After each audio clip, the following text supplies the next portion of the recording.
Hey everyone, and welcome to another deep dive. This time, we're going to be exploring FET cryptocurrency. Crypto can seem pretty complex, especially if you're just getting started. But this deep dive, well, this one's for you. We're going to break down FET in a way that anyone can understand.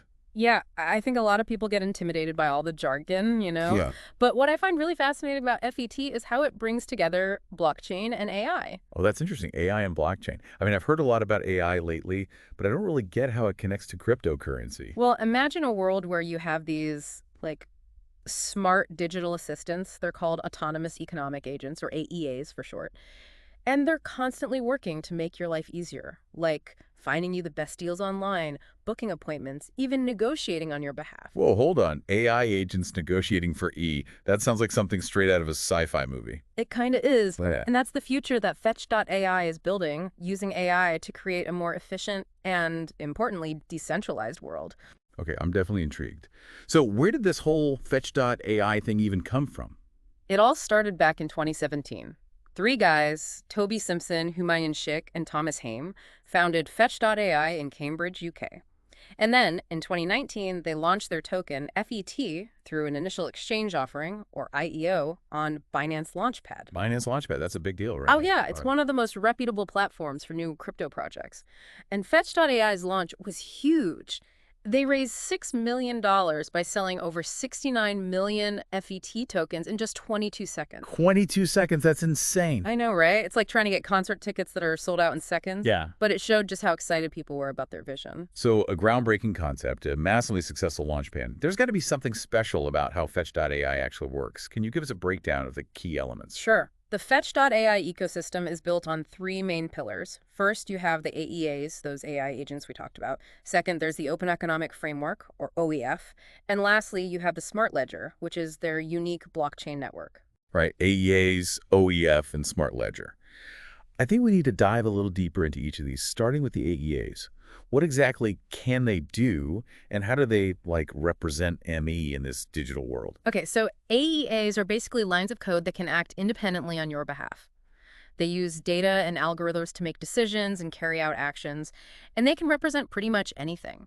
A car, a house, even your skills and talents. So, my car could have its own AEA. Exactly. Imagine your car's AEA automatically finding you the cheapest gas or negotiating parking fees while you're busy doing something else. Okay, I'm starting to see how this could be really useful. But where do all these AEAs interact? That's where the OEF comes in, right? Exactly. The OEF is a decentralized platform where all these AEAs can connect, communicate, exchange information, and even make deals with each other. So it's like a massive digital marketplace for these AI agents. You got it. And the smart ledger keeps track of it all. What makes this blockchain unique? The Smart Ledger is built on something called notarized DAG technology. It's designed to handle a ton of transactions very quickly and efficiently, which is essential for a network with millions of AEAs constantly interacting. Okay, that makes sense. But what about the FET token itself? What role does it play in all of this?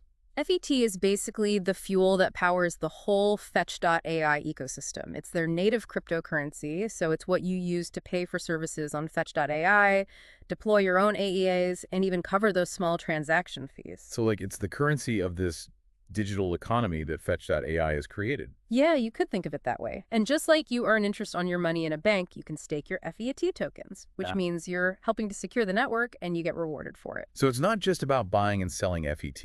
You can actually use it to access services, deploy those cool AI agents, and contribute to the network's security. This is really interesting stuff. But let's get practical here. What are some real-world examples of how Fetch.ai is being used today? How can this actually benefit me?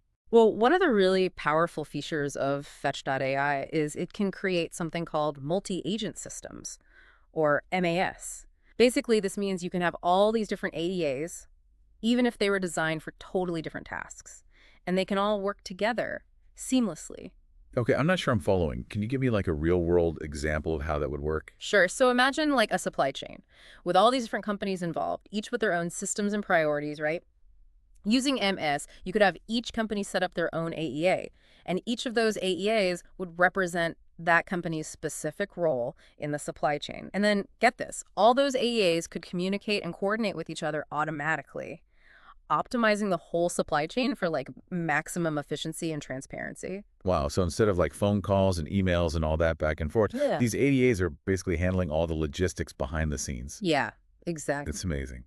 What else can these AEAs do? Well, another really exciting area is decentralized machine learning. So Fetch.ai lets developers train and deploy AI models across the entire network. They're essentially tapping into the collective power of like a ton of different computers. Right, so it's like crowdsourcing computing power for AI. Kinda, yeah. And this could lead to some major breakthroughs. Like imagine what we could achieve in healthcare if we could train AI models on huge amounts of patient data. That's true. We could be talking about new treatments and diagnostic tools. But how would this decentralized approach actually benefit, like, me as an individual? Well, think about all the data that companies collect about you, right? With Fetch.ai, you could actually have your own AEA that manages and controls all that data. You would decide who has access to it. You could even get paid for sharing it. So instead of my data being this thing that companies profit from, it becomes like an asset that I control. Exactly. That's pretty powering, actually. So are there any examples of how Fetch.ai is actually being used today? Oh, yeah, for sure. They've partnered with some big names, like Bitget, which is a cryptocurrency exchange. They pledged $10 million to support Fetch.ai's growth. And they're also working with IOTA, another blockchain platform. Together, they're developing a way to securely share data for the Internet of Things. Oh, yeah, the Internet of Things. That's where, like, all our devices are connected to the Internet, right? Exactly. So as more and more devices come online, we're talking about a massive amount of data being generated. Fetch.ai can help manage and secure all of that data. It ensures privacy and lets all these devices communicate with each other.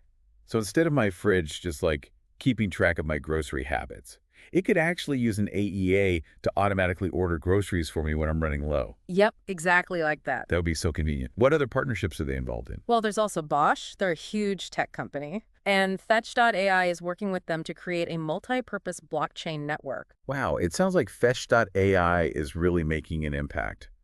Not just in theory, but like in the real world. But let's be honest, security is a huge concern in the crypto world. Has Fetch.ai had any issues in that area? Yeah, unfortunately, they did have a security incident back in 2021.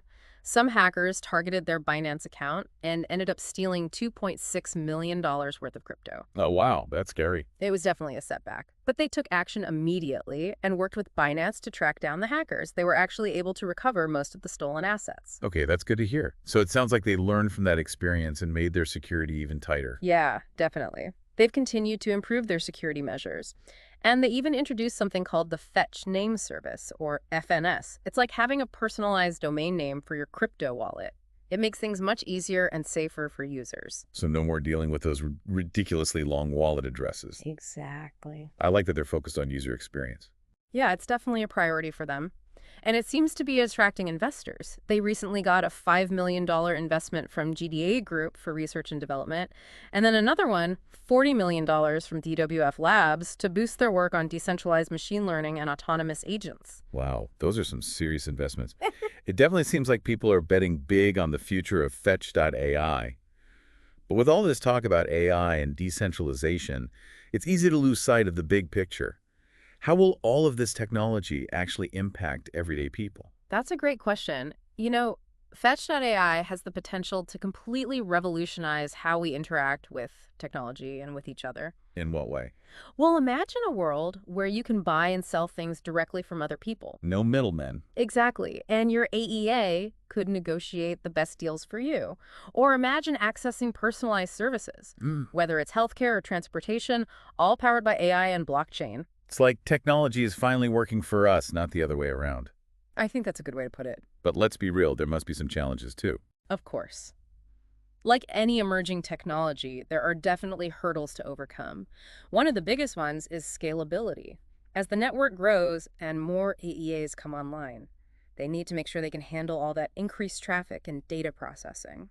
So it's kind of like building a highway. Right. You got to make sure it can handle more and more cars without causing traffic jams. Yeah, exactly. What about compatibility with other systems? Yeah, that's another big one. Interoperability. They need to make sure Fetch.ai can interact smoothly with other blockchain networks. Otherwise, it would be like a bunch of countries that all speak different languages. It'd be really hard to communicate and trade. Exactly. But they are working on it. Those partnerships, like the one with IOTA, are a big part of that. Okay, that makes sense. And of course, we can't forget about regulations. Right. Governments are still figuring out how to approach all this, which creates a lot of uncertainty for crypto projects like Fetch.ai. So it's a bit of a Wild West out there, huh? You could say that. But Fetch.ai is trying to be proactive. They're engaging with regulators and trying to stay ahead of the curve. So they're playing the long game, recognizing that to build a sustainable future for crypto, they need to work within this system. Well, we've talked about the potential, the challenges, but I'm curious about what all this means for the average person. How could Fetch.ai actually impact our daily lives in the years to come? It really does feel like we're at a turning point. There's so much potential, but also so many unknowns. Yeah, for sure. So as we wrap up our deep dive into FET, I'm curious to get your take on where things are going. What are some of the big trends that you see shaping the future of crypto? And how does Fetch.ai fit into all of that? Well, one trend that's just undeniable is this demand for real-world applications. It's not just about speculation anymore. People want to see how this technology can actually benefit their lives. Right. It's got to be more than just a cool idea. Exactly. You need to show that your technology can actually solve real problems. So does Fetch.ai have what it takes to make it in this new landscape? I think they're in a pretty good position. They're not just talking about potential. They're out there building and partnering with companies in industries like supply chain management, healthcare, and transportation. So they're putting their money where their mouth is. Yeah, I'd say so. What other trends are you keeping an eye on? Well, another big one is interoperability. Right now, the blockchain space is kind of fragmented. It's like all these different platforms operating in silos. For crypto to really reach its full potential, all these platforms need to be able to communicate and interact seamlessly. Yeah, that makes sense. It's like having a bunch of different countries, each with their own language and currency. Exactly. It would be so much more efficient if everyone could understand each other and trade freely. Is Fetch.ai doing anything to address that? Yeah, they are. They're collaborating with other projects like we talked about with IOTA. They get it, a collaborative approach is better for everyone. Okay, I like that. Collaboration over competition. So we've got real-world applications, interoperability. Anything else on your radar? Well, we can't really ignore regulation. Governments are still trying to figure out this whole crypto thing. It creates a lot of uncertainty. Yeah, it feels like the rules are constantly changing. It makes it hard to plan for the future, that's for sure. So how is Fetch.ai handling all this uncertainty? Well, they're trying to be proactive, engaging with regulators and making sure their technology follows the rules. They understand that clear regulations will ultimately benefit the entire industry. So they're playing the long game. All right, well, given all these trends and challenges, what do you think is the most exciting possibility for Fetch.ai? For me, it's their vision of a world powered by autonomous economic agents. These AEAs have the potential to fundamentally change how we interact with technology and even with each other. It could create a more efficient, more personalized, more equitable world. That's a pretty big vision. It is, but imagine a world where you don't have to waste time searching for the best deals. Your AEA does it all for you. It learns what you like and what you need. It's like your own personal digital assistant. Wow, it's like having a personal concierge working 24/7 to make your life easier. But it also raises some questions, right? Like, if we're letting AEAs make so many decisions for us, what does that mean for us as humans? That's a really important question, and it's one that we need to think about carefully. It's crucial to remember that AEAs are tools. And like any tool, they can be used for good or for bad. It's up to us to make sure we're using them responsibly and ethically. So we need to be aware of the potential downsides Definitely. and have conversations about how we want to shape this future. Absolutely. We've covered a lot of ground today, from the technology to the potential, the challenges, even the philosophical implications. I hope our listeners are feeling a lot more informed about Fetch.ai. Me too. Any final thoughts before we wrap things up? If you're interested in Fetch.ai or crypto in general, don't just sit on the sidelines. Get involved. Do your research, ask questions, be part of the conversation. The future is being shaped right now, and we all have a role to play.